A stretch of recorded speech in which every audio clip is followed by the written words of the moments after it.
He was used to people disappearing on him. Assistants, advisors, investors who smiled in boardrooms and vanished when numbers dipped. But not today. Not 10 minutes before the most important negotiation of his career. Julien Laurent stood at the head of the polished walnut conference table on the 48th floor of a Manhattan skyscraper, staring at the empty chair meant for his interpreter. Outside, New York City shimmered under a pale winter sun. Inside, $27 million worth of contracts waited to be signed. If he could convince the French delegation seated across from him that his renewable energy firm was worth their trust, Julien understood French. But not well enough. Not well enough for legal nuance. Not well enough for humor. Not well enough to catch the subtle shift between agreement and insult. He checked his phone again. No answer. No explanation. Just one brief text from his assistant 20 minutes earlier. Pierre's not coming. Emergency. We're trying to find someone. Trying. Julien exhaled slowly. Across the table, the French executives murmured among themselves. At the center sat Madame Claire Dubois, sharp-eyed and elegant. The kind of woman who could dismantle a deal with a single raised eyebrow. Julien Laurent had built his billion-dollar empire from nothing, sleeping, in his car at 19, coding software in public libraries, pitching investors who laughed him out of rooms. He wasn't afraid of risk, but he was afraid of disrespect. And fumbling through a high-stakes negotiation in broken. French would be exactly that. The conference room door opened quietly. He didn't look up at first. "Sir," his assistant whispered urgently, "we found someone." Julien turned and blinked.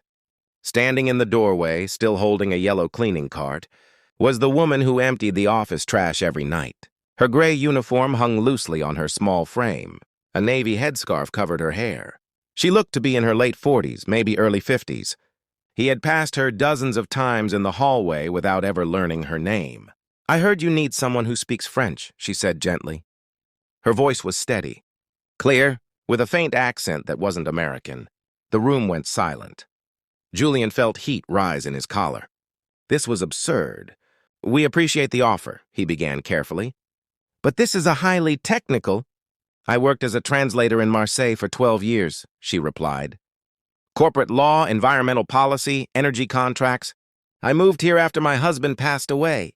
Her English was fluent, soft, but there was something else beneath it. Dignity. His assistant shifted awkwardly. "Sir." She translated for the legal team downstairs once when a client visited unexpectedly. They said she was incredible. Madame Dubois leaned forward, curiosity flickering in her eyes. "Elle parle français?" she asked coolly. The cleaning lady stepped fully into the room. "Oui, madame," she answered. Her French flowed like silk. "Et je serais honorée de servir d'interprète si cela peut aider." "Yes, ma'am. And I would be honored to serve as interpreter if it may help." The French delegation straightened. Julien stared. The woman who wiped down his glass doors every night now stood poised at the edge of a deal that could shift global energy markets. He had seconds to decide. Pride, ego, reputation, everything. He'd fought to build, balanced, on the unexpected. Offer of someone he had barely noticed before. Then something inside him shifted. Maybe it was the memory of sleeping on subway benches, of people who'd dismissed him because of the clothes he wore. He stepped aside. "Please," he said quietly. "Join us." She parked her cart discreetly outside and took the empty chair beside him. "Your name?" he asked under his breath. "Amara," she replied. And just like that, the meeting began. From the first exchange, it was clear this was no ordinary act of charity. Amara didn't merely translate words, she translated meaning. When Julien spoke about projected growth, she conveyed vision. When Madame Dubois raised concerns about regulatory barriers, Amara didn't soften the criticism. She delivered it precisely, respectfully. At one point, a tense misunderstanding flared over tax incentives. Julien felt the deal slipping. Amara leaned in slightly. She spoke in rapid French, her tone calm but firm. The room quieted. Madame Dubois listened, then nodded slowly. Amara turned to Julien. "She says trust is more important to her than margins," she explained.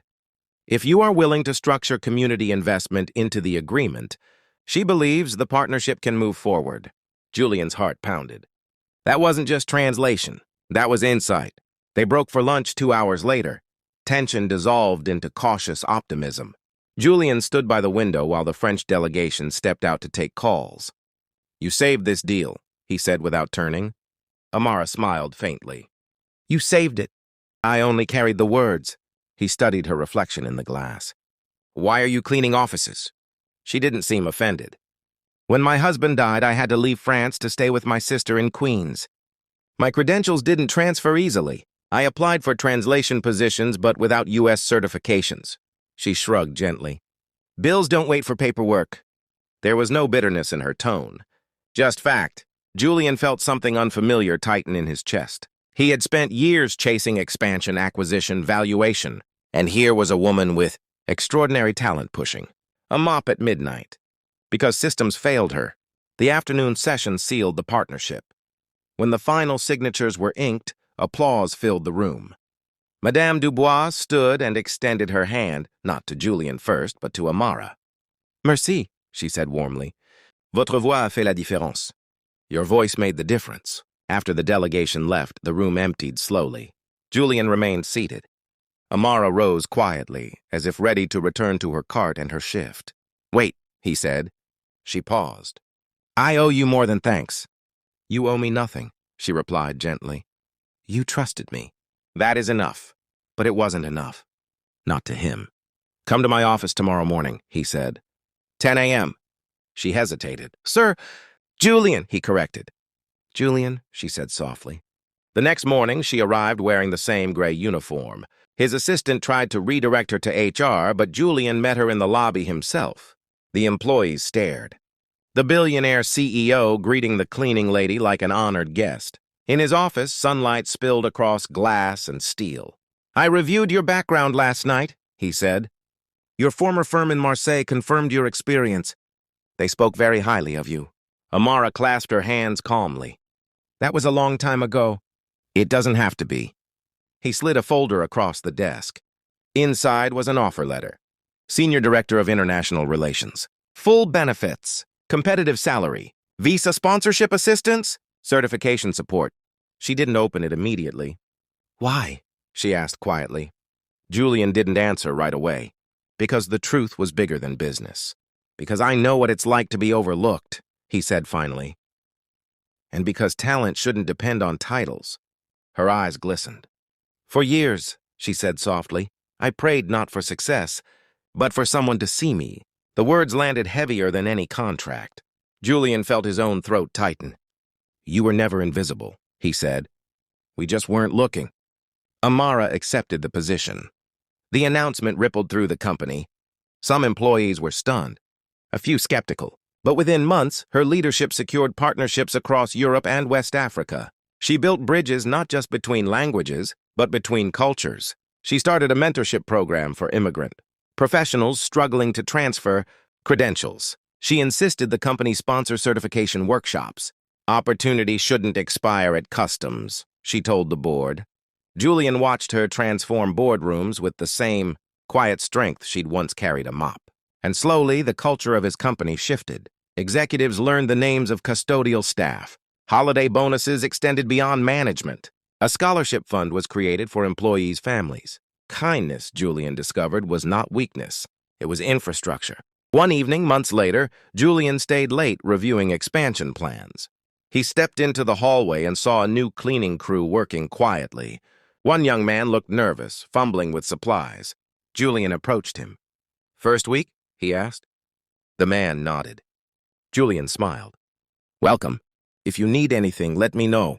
The young man blinked in surprise. "Thank you, sir." Julian walked back to his office and glanced at the framed photo on his desk. It was taken the day the French deal closed. He stood beside Amara, both of them smiling, not like CEO and janitor, but like partners. The interpreter hadn't vanished after all. She had been there every night, quietly keeping the floors clean while waiting for someone to listen. And when the moment came, she stepped forward, not with resentment, not with pride, but with service. Years later, when journalists asked Julien Laurent about the turning point in his company's global expansion, they expected him to mention market timing or strategic risk. Instead, he would smile. It began the day I realized brilliance doesn't always sit at the head of the table, he'd say. Sometimes it's holding the door open. And somewhere in Queens, in a modest apartment filled with framed degrees and fresh flowers, Amara would kneel in evening prayer, not for rescue anymore, but in gratitude. Because one act of trust had changed 2 lives, not through power, not through wealth, but through the simple, radical decision to see another human being fully, and in a city that never stops moving. That may have been the most extraordinary translation of all.